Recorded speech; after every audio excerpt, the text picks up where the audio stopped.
el licenciado César Ramiro Cladera González. Su formación académica: candidato a doctor PhD en Ciencias Económicas y Empresariales de la Universidad de Barcelona, la ecología en el camino global, gestión del conocimiento en las empresas bioeconómicas en el 2008.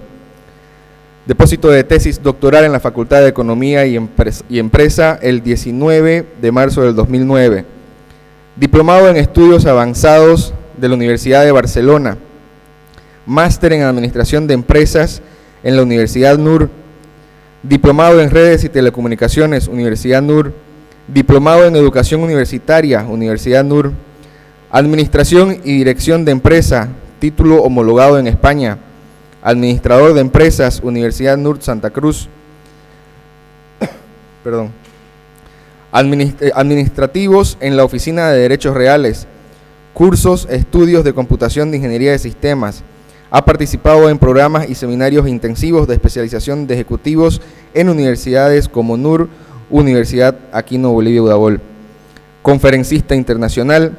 Desarrolla material educativo digital, audiolibro, libros digitales, multimedia y videos educativos. Ha escrito también el libro Tecnología Educativa e-Learning, entre muchos reconocimientos más. Damos una gran bienvenida y un fuerte aplauso al licenciado César Ramiro Cladera González.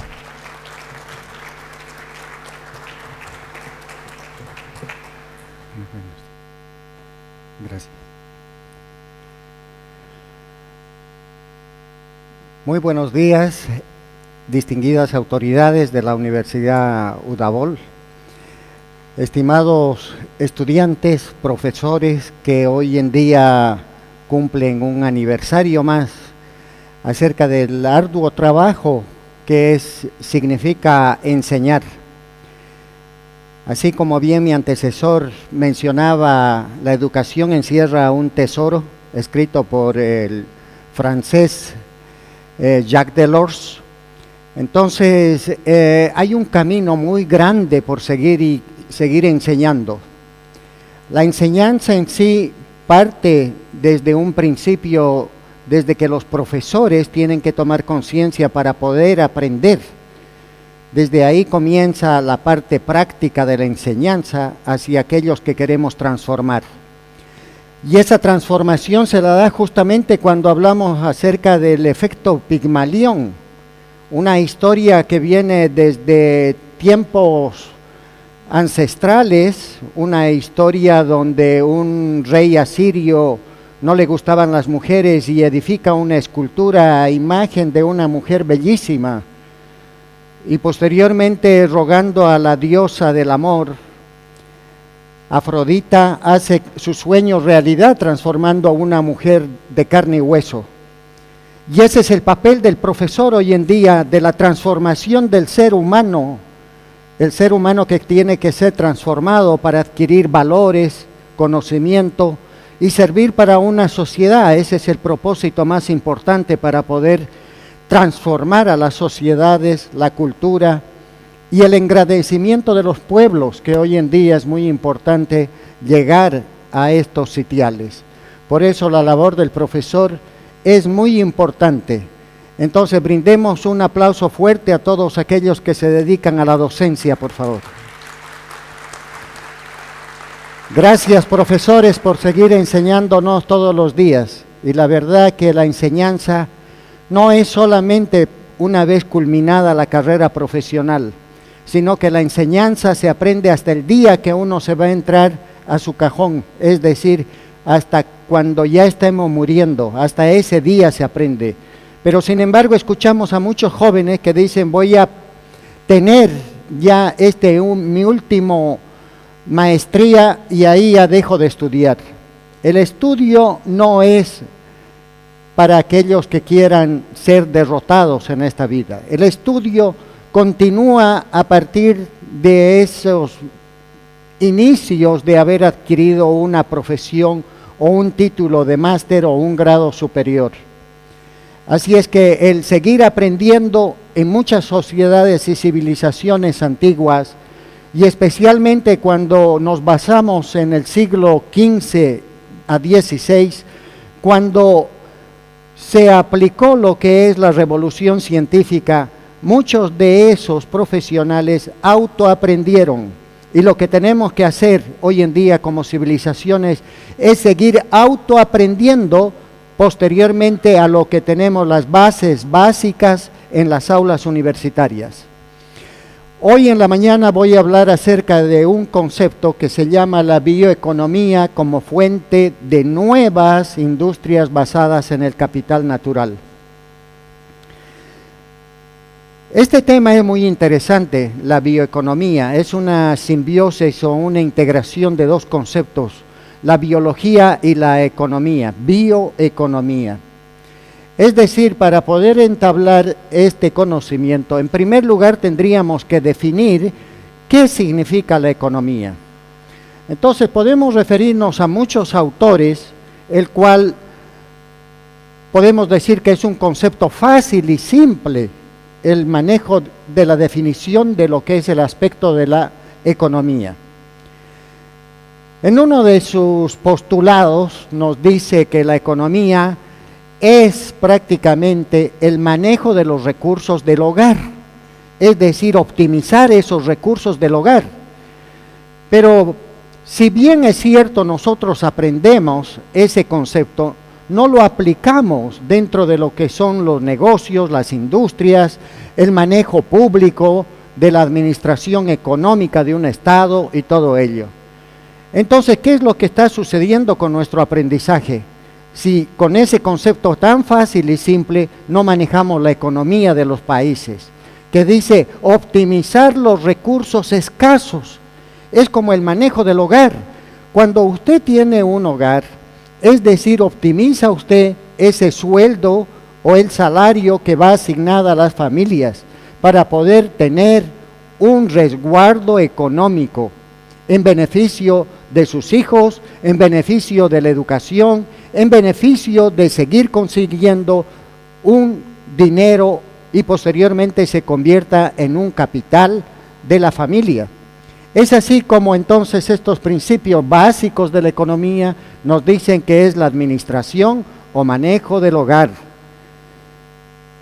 También tenemos otra definición que dice que es el estudio de la manera en que las sociedades utilizan sus recursos escasos. Tendremos que entender muy bien cuáles son los recursos escasos. Muchos países gozan de muchos privilegios, ya sea biológicos, económicos, ecológicos, naturales y todo ello. Pero sin embargo, pensamos que esto no tiene fin y que no se va a agotar. Y ahí entramos en un problema muy grande, porque nosotros pensamos que vamos a seguir teniendo, pero entra en un proceso de desgaste todo este tipo de situaciones. No todas las cosas son para siempre. Entonces ahí tenemos una problemática muy grande de que las cosas que tenemos nunca se van a acabar. Muchos de los recursos hoy en día, como ser la tierra, que es un elemento para poder cultivar alimentos, hoy en día se desgasta a partir de la sobreproducción de la tierra. Bueno, ahora vamos a entrar a otra parte para poder definir qué se llama la biología. La palabra biología está conformada por los vocablos que dice uno, bios, vida, y logos, el estudio de la vida. Es decir, como todo ser humano, nosotros tenemos vida, respiramos, al igual que todos los elementos de la biodiversidad, es decir, la madre naturaleza respira, las plantas respiran, nos dan oxígeno. Todos los días nosotros tenemos entonces aire, tenemos oxígeno, tenemos nutrientes. Sin embargo, la biología se desprende 4 áreas muy importantes, las cuales son la botánica, la zoología, la ecología y la microbiología. Son 4 componentes muy importantes. Pero cuando hablamos acerca del manejo económico de estos recursos, solamente pensamos e interpretamos que tenemos que tener cuidado de aquellos recursos ecológicos y nos olvidamos de la vida silvestre, de la vida animal, nos olvidamos de los peces, nos olvidamos de la microbiología que subsiste toda la naturaleza. Por consiguiente, nosotros todos los días estamos matando insectos, estamos matando abejas, que hoy en día podemos decir que la abeja tigre en el lado del oriente boliviano ya ha desaparecido, porque ha migrado la abeja por la constante deforestación que existe en las selvas tropicales de Bolivia.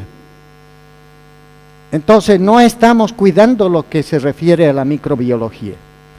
Bien, entonces ya hemos entendido el concepto de lo que es economía y el concepto de lo que es la biología, que maneja 4 componentes importantes. Ahora vamos a entrar a unir esas dos para poder tener lo que significa la bioeconomía. Entonces, cuando hablamos de bioeconomía, aquí tenemos que entrar y mencionar a un autor fundamental que se llama Nicolae Georgescu-Roegen, un rumano que en 1971 habló acerca de la ley de la entropía y el concepto económico, es decir, the law of the entropy and the economic process. En este artículo, este señor comienza a hablar de que existe en un sistema una entropía que va desgastando todo el sistema. Y vamos a definir qué significa entropía. La entropía es el segundo elemento de la termodinámica, que significa caos, destrucción y anarquía del sistema, ocasionando la posterior muerte de estos sistemas. Es decir, así nosotros vemos que en todo el planeta Tierra hay una constante deforestación, existe el desgaste de las materias primas, existe una alta destrucción masiva provocada por la mano del hombre. El hombre prácticamente se ha convertido en un destructor del planeta. Y eso significa un constante cálculo económico que nosotros deberíamos poner a cada planta, a cada árbol que nosotros estamos destruyendo y dañando. Es por esta razón que Nicolae Georgescu-Roegen afirma y se lo consideraba hasta estos tiempos como el padre de la bioeconomía. Muchos se lo creyeron, pero significa que no es el padre de la bioeconomía y tampoco existe hoy en día un padre de la bioeconomía. Él claramente en su artículo menciona que va a escribir en futuras ocasiones acerca de la bioeconomía. Para muchos expertos en la temática lo consideran como el padre de la bioeconomía. Esto es como el traje del emperador. ¿Han escuchado acerca del traje del emperador? Donde todo mundo creía que el traje del rey solamente lo veían aquellos que eran inteligentes. Y aquellos que no eran inteligentes no podían ver el traje tan precioso y lindo que se había confeccionado ese emperador. Entonces, por consiguiente, la entropía provoca una destrucción masiva de los bosques, de los árboles, el aprovechamiento, la contaminación de los mares. Entonces, depreciación de las tierras. La constante sobreproducción de tierras provoca un desgaste de las tierras, la desertificación de las mismas, la desaparición de la frontera agrícola, es decir, cuando ya quedan desertificadas las tierras, se buscan nuevas tierras para seguir produciendo. El aumento de los vehículos, es decir, hoy en día en el planeta tenemos casi como 7.000 millones de habitantes. Y se supone que tenemos 900 millones de vehículos en todo el planeta, que provocan todo tipo de emisiones de gases. Entonces eso significa que está contaminando. El incremento de las civilizaciones. Hoy en día es preocupante y alarmante, y esto era una preocupación desde los años 60, cuando se quería minimizar lo que es el aumento de la población a nivel mundial. Hoy en día tenemos casi 7.500 millones de habitantes en el planeta. Y esos 7.500 millones de habitantes en el planeta significa que tienen que comer y alimentarse. ¿Cuántas vacas tienen que comer esa gente?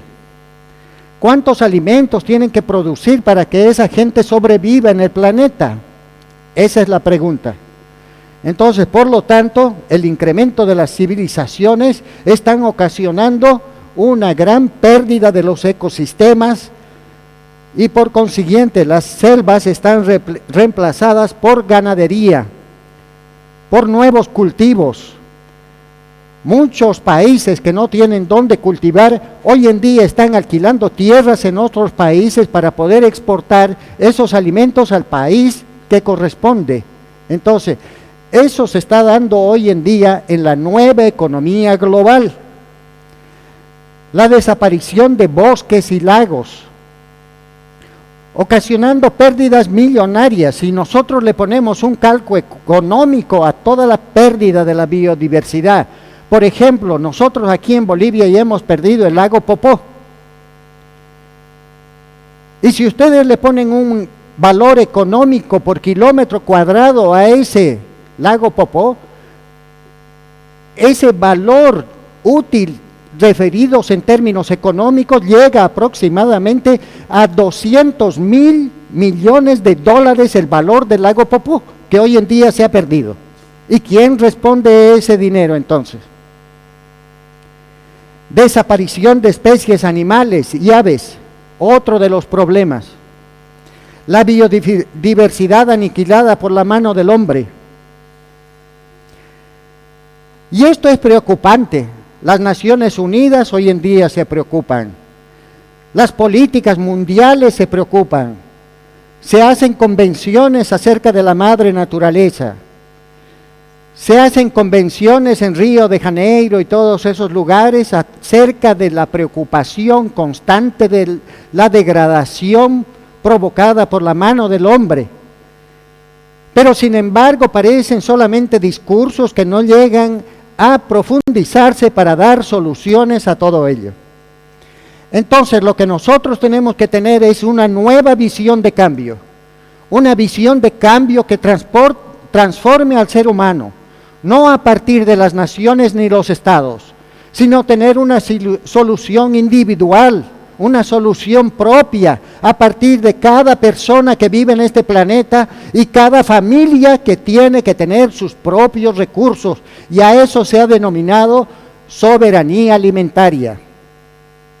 Pero para ello, entonces, nosotros tenemos que ser capaces de poder trabajar el único terreno que tenemos dentro de nuestras casas, que se llama jardín. Ahí vamos a poder tener un cambio de paradigma, así como lo están haciendo en muchos otros países. Por favor, reproduzca el video.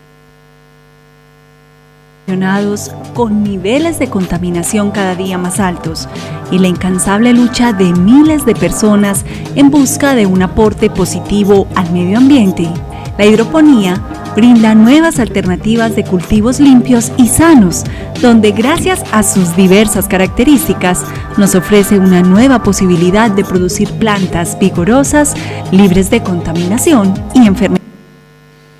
Bien, ahí está una parte de la solución, que no solamente se convierten en industrias hoy tan grandes para poder preservar la tierra donde cultivamos. Hoy en día, a partir de la hidroponía, entonces eso es una parte de la solución, y en Estados Unidos y otros países se están creando grandes industrias a partir de la hidroponía. Entonces, hablábamos acerca de la soberanía alimentaria. Y eso significa no solamente depender de las políticas gubernamentales o nacionales, sino que depende de cada familia para proteger y tener semillas. Es decir, hoy en día, a través de la publicidad que se está realizando y campañas para poder preservar el medio ambiente, es decir, cada persona que come una fruta o algo debe guardar esa semilla, que cuando esté viajando por cualquier carretera, ya sea Valle Grande, Camiri o cualquier pueblo, pueda tirar a través de la ventanilla de su micro o colectivo esas semillas para que la naturaleza haga el resto. Pero sin embargo lo que más tiramos es basura. ¿Por qué no tiramos semillas en vez de basura? Ahí está el cambio paradigmático en el cual nosotros tenemos que cambiar la mente para poder preservar nuestro ecosistema mundial. Por otro lado, contar con una conciencia ecológica. ¿Qué haces tú para preservar la naturaleza? Ahí está la pregunta. ¿Estás haciendo algo? ¿Eres parte de la solución? Por ejemplo, en mi casa, ahí yo les muestro parte de mi casa. Yo tengo 200 variedades de plantas en mi casa y estoy pensando ponerme también hidroponía para poder alimentar a mi familia, ya sea con lechuga, brócoli, espinacas y todo ello a través de la hidroponía. Entonces, ¿estás haciendo algo? ¿Ya tienes un gran almacén de plantas en tu casa? Esas son algunas variedades de las cuales yo tengo en mi casa. Son 200 variedades entre pinos y todo eso, un arbolito pequeño de cada cosa. Es decir, en Suiza hoy en día ya existe un banco de semillas que está aglutinando todas las semillas del mundo. Pero eso va a significar que no va a tener soberanía el resto del planeta porque las semillas van a ser patentadas y poder tener su propio patente. Es decir, la empresa Monsanto se ha apoderado de todas las patentes de semillas hoy en día. Y a partir del concepto transgénico, entonces se apodera aún más acerca de las semillas, teniendo un alto costo para la producción, es decir, el desgaste de la tierra y todo eso. ¿Por qué? Porque la semilla transgénica sirve para una sola producción, a la siguiente producción hay que comprar otra semilla, y la tierra en 3 veces que se siembra en ese terreno, se desgasta también la tierra.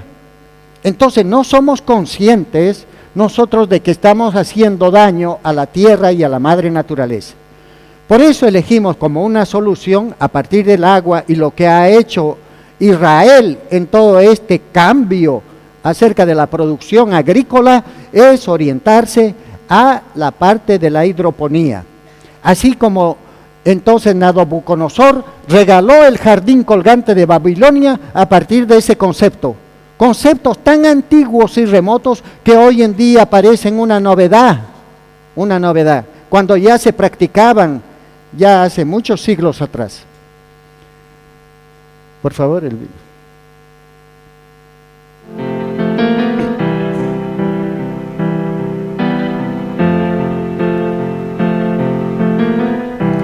Imagine there's no heaven. It is if you try. No hell below us.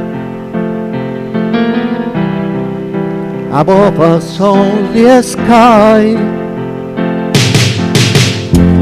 Imagine all the people living for today. Imagine there's no countries. It isn't hard to do. Nothing to kill or die for. And no religion too. Imagine all the people living life in peace. You may say I'm a dreamer, but I'm not the only one. I hope someday you will join us, and the world will be as one. Imagine no possession. I wonder if you can. No need for greed or hunger. a brotherhood of man. Imagine all the people sharing all the world. You may say I'm a dreamer, but I'm not the only one. I hope someday you will join us, and the world will leave us one.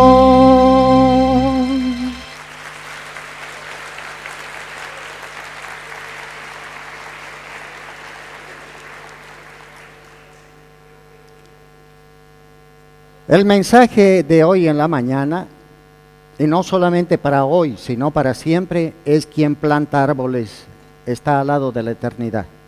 Muchas gracias por su atención.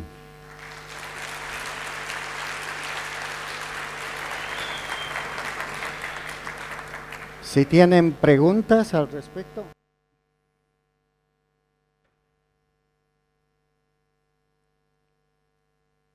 ¿Preguntas acerca de esta temática? Buenas. Quería hacer la pregunta si la bioeconomía es practicada, digamos, en un ambiente laboral. Bien, la bioeconomía hoy en día abarca no solamente al concepto de manejo de la tierra. La bioeconomía en las empresas, hoy en día en Europa se practica la bioeconomía empresarial. Esto quiere decir que las fábricas, la producción, comienzan a trabajar y comienzan a tener desperdicios las fábricas en su sistema de producción. Pero las aguas residuales van a unos tanques y esos tanques son purificados nuevamente para poder entrar al ciclo de producción. En cambio nosotros aquí en Bolivia y en muchos países de Latinoamérica, las industrias contaminan o ponen sus tanques, pero nunca entra a un proceso de reciclar. Y entonces claramente lo vemos en la hidroponía, que se aprovecha el recurso escaso, como hoy en día es el agua, para poder hacerlo cíclico. Entonces, hoy las empresas tienen que pensar, de tal manera es que las empresas hoy a través de una certificación ISO 14000, también pueden entrar a la fase de lo que es la bioeconomía. Muchos países, en este caso Colombia, hoy en día a través de una proyección del ex candidato a presidente Antanas Mockus, hoy en día aplica la bioeconomía en Colombia, ¿sí? Muy bien, ¿tienen otra pregunta?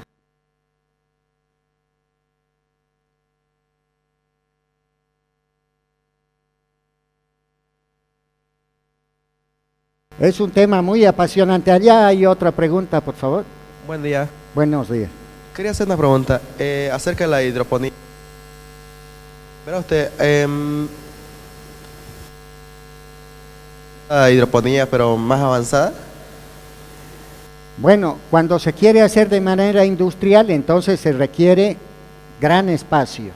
Hay muchos lugares inclusive países ya están prohibiendo la producción y el aprovechamiento de la tierra.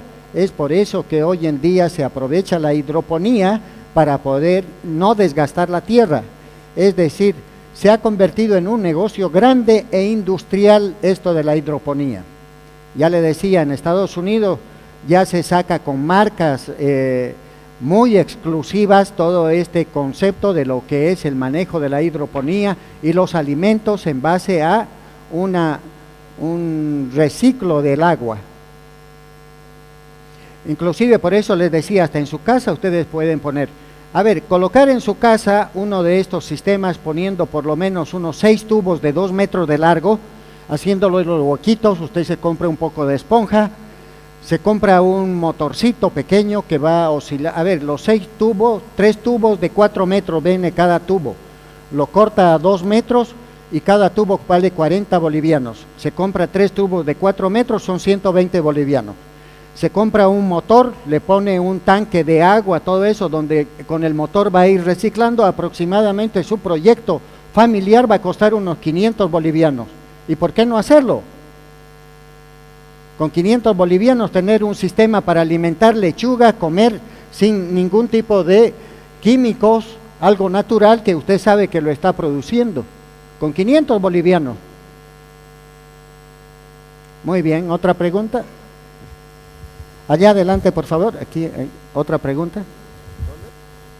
Aquí adelante la señorita de rosa. Muy buenos días. Antes que nada, muchísimas gracias por el tema tan interesante que para mí, por supuesto, parece más una tendencia a la bioeconomía.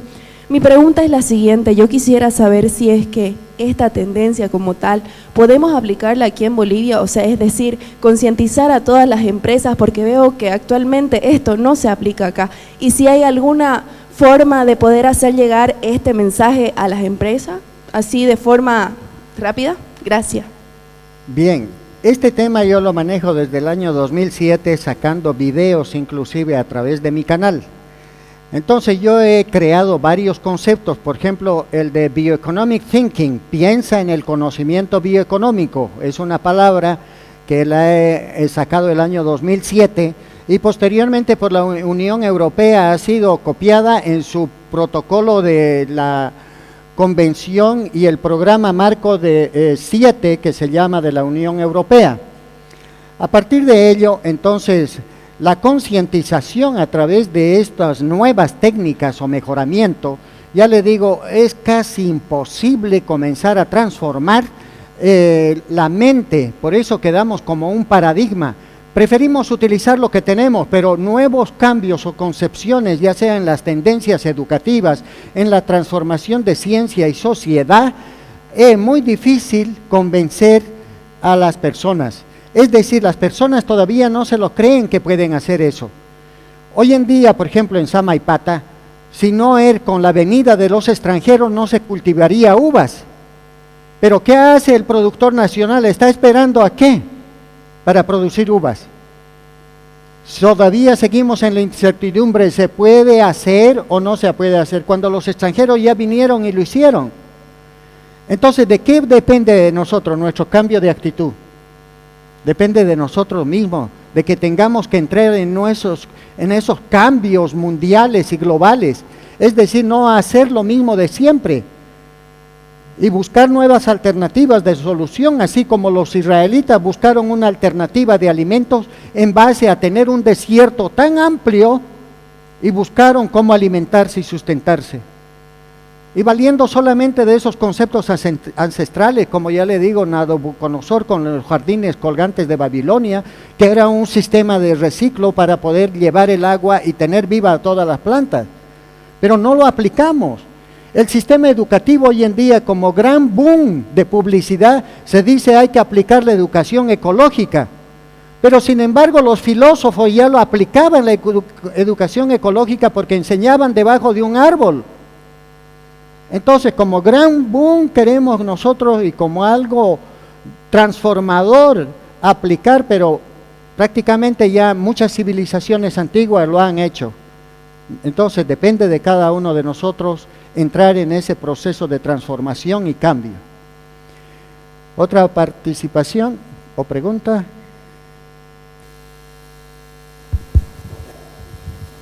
Muy buenos días.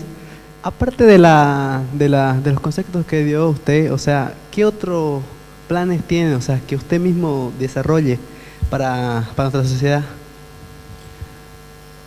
Bueno, eso ya depende de políticas nacionales y todo eso. Por ejemplo, cuando estaba candidateando a Antanas Moku, a mí me contactaron para que pueda yo explicarles más la temática de bioeconomía. Pero lamentablemente, ya le digo, a muchos países no les interesa aplicar todo esto. Entonces, por consiguiente, uno queda nomás como idealista. Y esa puede ser tal vez una frustración o no de las personas que encaminamos en seguir teniendo conocimiento para poder enseñar o aplicar todos estos cambios transformacionales que hoy en día requiere la humanidad. Entonces, muchas veces, ya le digo, no depende solamente de uno, ¿no? Que como profesional. Entonces eso no significa que usted tenga que abandonar los estudios. Siga trabajando en pos de conseguir una propia imagen profesional. ¿Tienen otra pregunta? Bien, entonces les agradezco hoy en día y nuevamente felicitar a todos los profesores. Un gran aplauso para todos ellos. Muchas gracias.